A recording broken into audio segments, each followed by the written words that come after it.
अच्छा, बिस्मिल्लाहिर्रहमानिर्रहीम।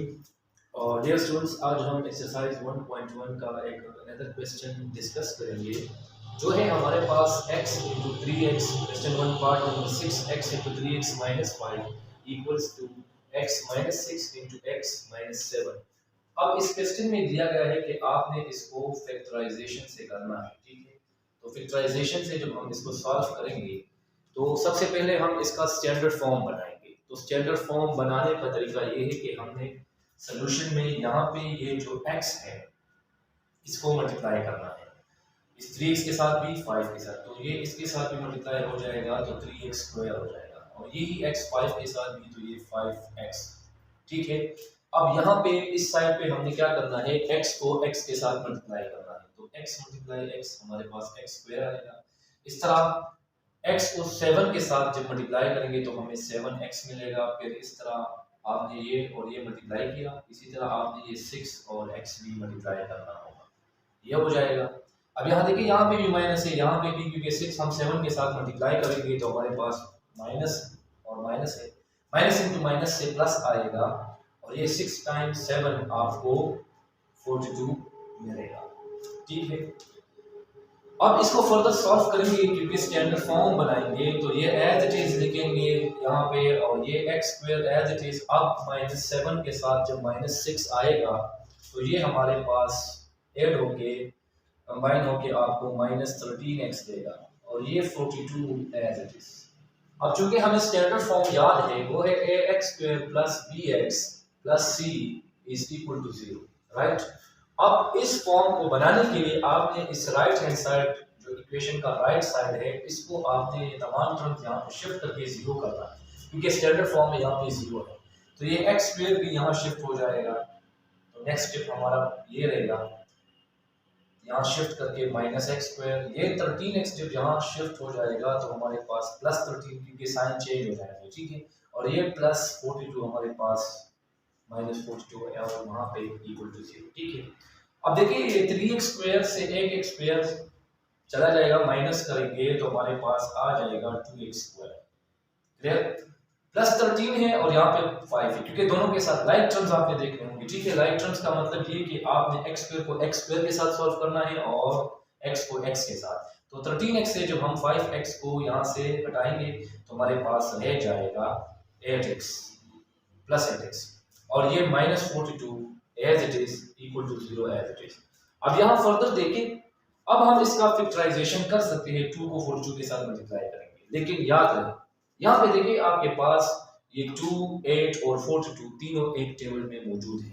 जब तीनों एक टेबल में मौजूद है तो इसका मतलब है कि हमने क्या करना है, यहाँ से 2 कॉमन लेके इसको थोड़ा आसान बनाना है, ठीक है। तो मैंने 2 कॉमन लिया यहाँ से भी, तो x स्क्वायर यहाँ पे 4x और यहाँ पे मुझे मिल जाएगा 21 इक्वल्स टू 0, ठीक है।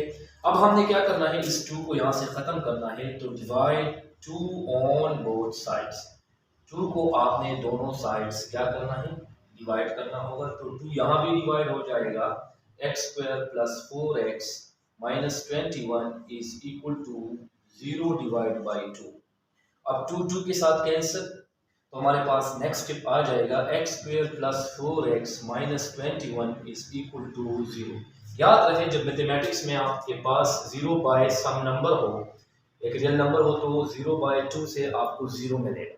इसका कन्वर्स पॉजिटिव 2 नहीं है। अगर कोई कहेगा कि 2 बाई 0 से भी 0 आएगा तो ये गलत है, क्योंकि ये अनडिफाइंड है, अनडिफाइंड या डज नॉट एग्जिस्ट आप कह सकते हैं, ठीक है, इसकी वैल्यू नहीं मिलेगी आपको। लेकिन अगर ऊपर 0 नीचे 2 है तो हमेशा 0 आएगा, ठीक है। अब इसका हम फैक्टराइजेशन करेंगे, तो फैक्टराइजेशन के लिए हम यहाँ पे इसका जो है वो मिडिल टर्म स्प्लिट वाला तरीका करेंगे। तो x स्क्वायर दोबारा यहाँ देखिए, ये 1 मल्टीप्लाई 21, तो मैंने 1 मल्टीप्लाई 21 लेगा। अब ऐसे दो नंबर्स हमने मालूम करने होंगे जिसका मल्टीप्लिकेशन प्रोडक्ट आपको 21 मिले और उसको सब्ट्रैक्ट या फिर ऐड करने से आपको 4 मिले।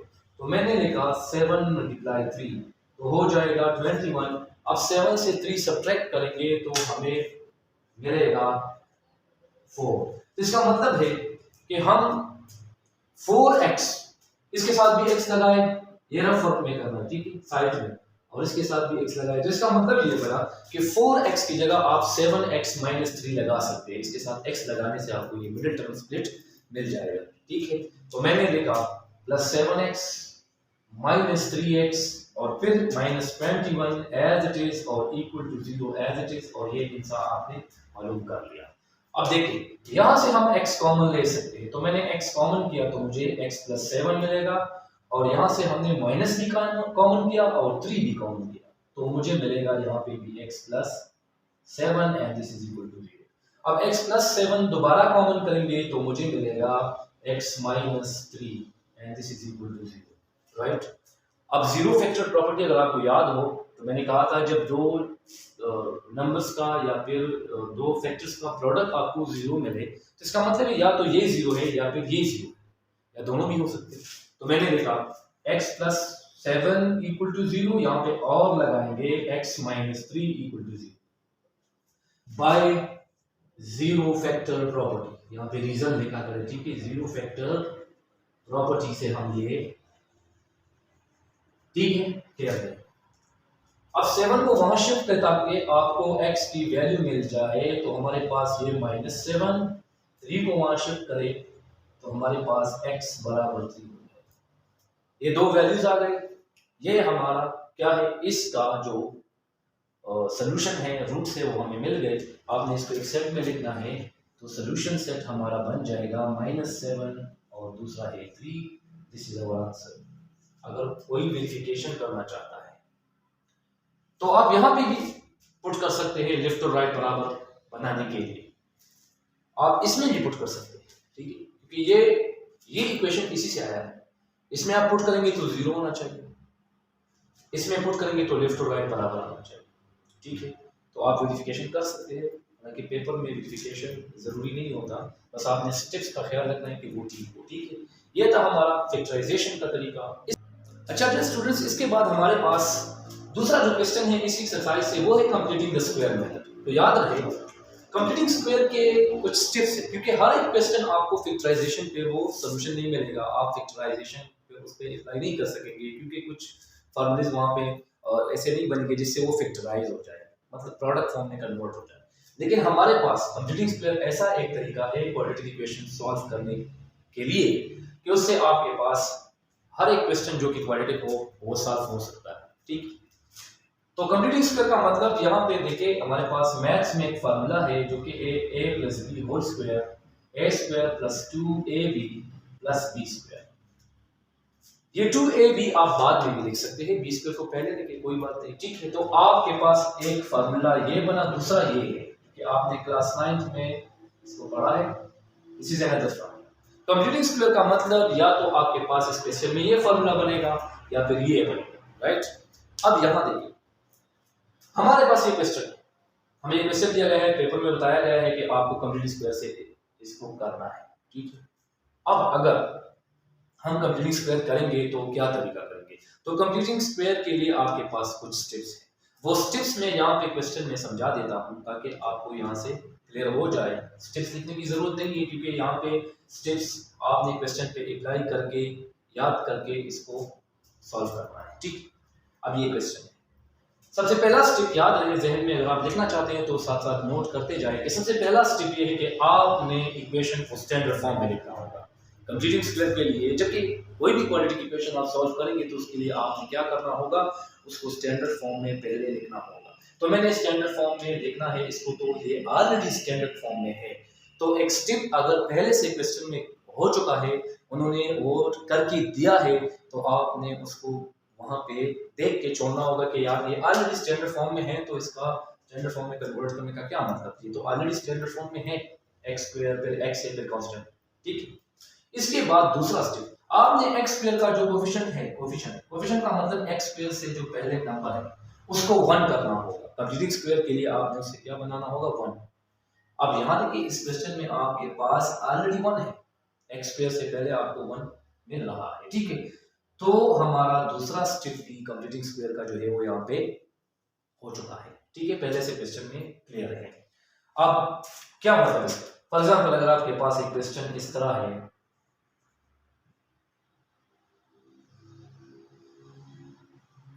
और ये क्वेश्चन आपको दिया गया है, मैं मिसाल के तौर पर बता रहा हूँ कि आपने इसको कंप्यूटिंग स्क्वायर से करना है। तो देखिए एक्स स्क्वायर से पहले जो 2 है, इस 2 को आपने 1 करना होगा। 1 करने का मतलब ये कि आपने यहाँ पे भी 2 डिवाइड करना होगा, यहाँ पे भी और यहाँ पे हर एक टर्म में डिवाइड बाय 2, तो कैंसिल होके 1 हो जाएगा।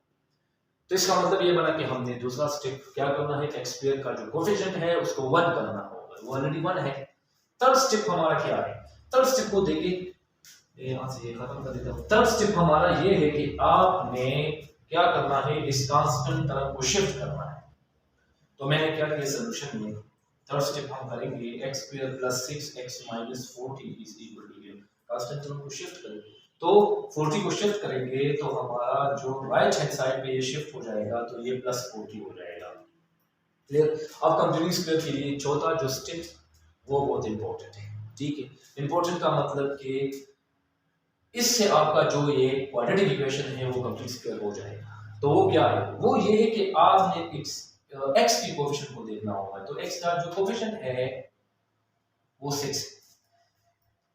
इस 6 का आपने हाफ लेना होगा। हाफ लेने का मतलब 2 से डिवाइड करेंगे, ठीक है।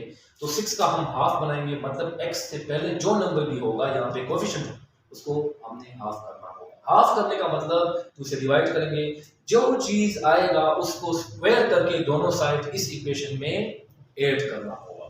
तो मैंने 6 को जब 2 पे डिवाइड किया तो 6 को 2 पे डिवाइड करेंगे 3 आएगा, तो 6 का हाफ 3। अब 3 का स्क्वायर करके इस इक्वेशन में हम ऐड करेंगे। तो मैंने लिखा add 3 square on both sides. अब हमने दोनों साइड्स क्या किया, 3 स्क्वायर ऐड किया। ये 3 स्क्वायर कहां से आया, ये मैंने आपको बता दिया कि आपने इस कंप्यूटिंग स्क्वायर में ये स्टेप सबसे ज्यादा इंपॉर्टेंट है। याद रखना होगा कि x से जो पहले का नंबर कोफिशिएंट है उसका हाफ लेके स्क्वायर लेके उसको दोनों साइड ऐड करना होगा। तो हमारे पास ये बन जाएगा एक्स स्क्वायर प्लस 6x, यहाँ पे भी 3 स्क्वायर प्लस हो जाएगा 40, यहाँ पे भी 3 स्क्वायर प्लस हो जाएगा। अब हम बनाएंगे कंप्यूटिंग स्क्वायर का जो फार्मूला है वो बन जाएगा। देखिए मैं लिख सकता हूँ x होल स्क्वायर, ये 3 होल स्क्वायर और दरमियान में ये प्लस है। यहाँ देखिए ये फार्मूले में आपको नजर आ रहा है कि a square plus b square plus 2ab। तो आपको यहाँ पे 2 लिखना होगा, a की जगह ये x लेना होगा, b की जगह आपके पास 3 आएगा। ये तब ठीक होगा जब आप इसको दोबारा करेंगे और आपको वापस ऊपर वाला जो स्टेप है प्रीवियस स्टेप वो मिले। इस तरह x स्क्वायर से x स्क्वायर आएगा, 2 मल्टीप्लाई 3 इंटू x, इससे 6x वापस आएगा और 3 स्क्वायर एज इट इज, और यहाँ पे हमारे पास 40 प्लस 9 हो जाएगा। क्लियर। अब देखिए ये फार्मूला बन गया। फार्मूले को बनाने के लिए देखिए मैं यहाँ पे कर रहा हूँ, आपने इस a की जगह x पुट किया बिल्कुल एग्जैक्टली इस फार्मूले में, और b की जगह 3 पुट कर, तो मैंने 3 पुट किया, दरमियान में भी इस तरह मैंने किया मिडिल टर्म में, तो ये हो जाएगा इक्वल्स टू, यहाँ पे भी x पुट करें, b की जगह यहाँ पे भी 3 पुट करें और ये होल स्क्वायर। तो मतलब इसका ये बना कि अगर हम इस फार्मूले को देखें और ये चीज हमें फार्मूले की मदद से ये दे रहा है, ठीक है। तो आपने नेक्स्ट स्टेप में क्या करना है, यूजिंग फार्मूला आपने यहाँ पे ये फार्मूला लिखना होगा और डायरेक्ट आपने उसके बाद ये लिखना होगा, और यहाँ पे देखिए ये 49 आएगा। ये स्टेप करने के बाद आपने यहाँ से ये स्क्वायर खत्म करना होगा। तो स्क्वायर खत्म करने के लिए हम दोनों साइड्स का स्क्वायर रूट लेंगे। तो taking square root on both sides, दोनों साइड्स हम क्या करेंगे, स्क्वायर रूट लेंगे। क्लियर। तो मैंने यहाँ पे भी स्क्वायर रूट लिया x प्लस 3 का होल स्क्वायर, और यहाँ पे 49 पे भी स्क्वायर रूट। एक अहम बात यहाँ याद रखें, देखिए अगर आपको किसने दिया 36 स्क्वायर रूट तो आप 6 लिखेंगे क्योंकि कांस्टेंट है, 36 इक्वल टू 6 आएगा। लेकिन अगर आपको किसी ने ये दिया कि x equal to under root 36, तो यहाँ देखिए चूंकि एक वेरिएबल है और इसके आपके 2 वैल्यूज हो सकते हैं, तो आपने यहाँ पे स्क्वायर रूट के साथ प्लस माइनस 6 लगाना होगा। क्यों? क्योंकि अगर आप इसी इक्वेशन का दोबारा स्क्वायर लेंगे ना तो आपको ये मिल जाएगा, स्क्वायर रूट कैंसिल होके। अब आप इसमें 6 पुट करें तब भी सेटिस्फाई करेगा, -6 पुट करें तब भी सेटिस्फाई करेगा, ठीक है। तो हमारे पास अगर वेरिएबल की बात हो, वेरिएबल की केस में हम स्क्वायर रूट के साथ प्लस माइनस लगाएंगे, जबकि इस तरह सिंपल 36 स्क्वायर रूट दिया गया हो तो उसको आप सिर्फ 6 लगा करेंगे, प्लस माइनस ना लगाएं। लेकिन वेरिएबल के केस में आपने प्लस माइनस लगाना होगा। चूंकि यहाँ पे वेरिएबल है तो मैंने यहाँ पे प्लस माइनस लगा दिया और ये कैंसिल, ठीक है। तो x प्लस 3, अब देखिए प्लस माइनस इसका स्क्वायर रूट 7 है, स्क्वायर रूट 7 तो हम एक प्लस में लेंगे और दूसरा जो वैल्यू है वो माइनस में लेंगे। 3 को यहाँ शिफ्ट करेंगे तो 7 से माइनस हो जाएगा, 3 को यहाँ पे भी शिफ्ट करेंगे तो -7 -3 हो जाएगा। अब x इक्वल टू 7 से 3 माइनस करेंगे 4 और इसके साथ -7 के साथ आप 3 और भी लगाएंगे तो आपका जो है आंसर -10 हो जाएगा। क्लियर? ये बात आप देखिए अगर आपके पास एक नंबर है, रियल नंबर है 7 और दूसरा है 5, इसके साथ प्लस है और इसके साथ माइनस है, लेट्स सपोज, तो आपने क्या करना होगा जब दोनों डिफरेंट साइन तो आपने जो 7 है 7 इससे इस 5 को सब्ट्रैक्ट करना होगा। तो देखिए मैंने लगाया 7 से 5 सब्ट्रैक्ट किया 2 आया। अब साइन माइनस का लगाएंगे कि प्लस का लगाएंगे, तो याद रहे जो नंबर जिसकी ग्रेटर एब्सोल्यूट वैल्यू, बाज़ औक़ात लोग कहते हैं ना जो ग्रेटर नंबर हो, अब यहाँ देखिए ग्रेटर नंबर तो ये है ठीक, लेकिन बाज़ औक़ात आपके पास माइनस के साथ जो साइन आ जाएगा, मैं एग्जांपल दे रहा हूँ, तो आपने एब्सोल्यूट को माइंड रखना है कि जिसकी एब्सोल्यूट वैल्यू ग्रेटर हो, ठीक है। फॉर एग्जांपल मैंने यहाँ पे -5 का एब्सोल्यूट लिया तो एब्सोल्यूट माइनस को प्लस कर देता है, तो देखिए इसकी एब्सोल्यूट वैल्यू, इस 7 की एब्सोल्यूट वैल्यू 7 है और -5 की एब्सोल्यूट वैल्यू 5 है, तो इसका एब्सोल्यूट वैल्यू ग्रेटर है, तो जिस नंबर का एब्सोल्यूट वैल्यू ग्रेटर हो आपने साइन उसका लगाना होगा, ठीक है। तो मैंने +2 लगाया। अब यहाँ देखिए मैंने लिया -13 + 5, ठीक है। अब मैं वही तरीका करूंगा जब दोनों साइंस मुख्तलिफ है, डिफरेंट है, एक प्लस एक माइनस है, तो मैंने इस 13 से 5 को सब्ट्रैक्ट करना होगा। 13 से 5 को हम हटाएंगे तो आपके पास 8 आ जाएगा। आप साइन कौन सा लगाएंगे? तो बहुत से स्टूडेंट्स ये कहते हैं या फिर ज्यादातर तो वो कहते हैं कि जो ग्रेटर नंबर हो, तो इसमें तो ग्रेटर नंबर ये है +5 ग्रेटर है, ये तो ग्रेटर नहीं है। तो आपने ये माइंड में रखना होगा कि एब्सोल्यूट वैल्यू, तो देखिए -13 का एब्सोल्यूट आप ले लें तो ये +13 और ये 5, तो एब्सोल्यूट वैल्यू इसकी ग्रेटर है, इस -13 की एब्सोल्यूट वैल्यू ग्रेटर है। तो आपने ये कहना होगा कि हम यहाँ पे साइन उस नंबर का लगाएंगे जिसका एब्सोल्यूट वैल्यू ग्रेटर हो, तो वो ये है, तो माइनस लगा दिया। इसका एब्सोल्यूट वैल्यू ग्रेटर है तो इसलिए इसका साइन हम लगाएंगे, उससे -8 आएगा। ये तो जब दो डिफरेंट साइन, लेकिन अगर साइन दोनों सेम हो तो आपने उसको ऐड करके एक कॉमन साइन लगाना होगा। तो यहाँ देखिए ये -7 और -3, तो आपने 7 को 3 के साथ प्लस किया और माइनस साइन लगा दिया, ठीक है। This is our solution set. ये था हमारे पास कंप्लीटिंग स्क्वायर। इसके बाद हम इस पे कुछ और क्वेश्चंस इंशाल्लाह आगे डिस्कस करेंगे। Thank you.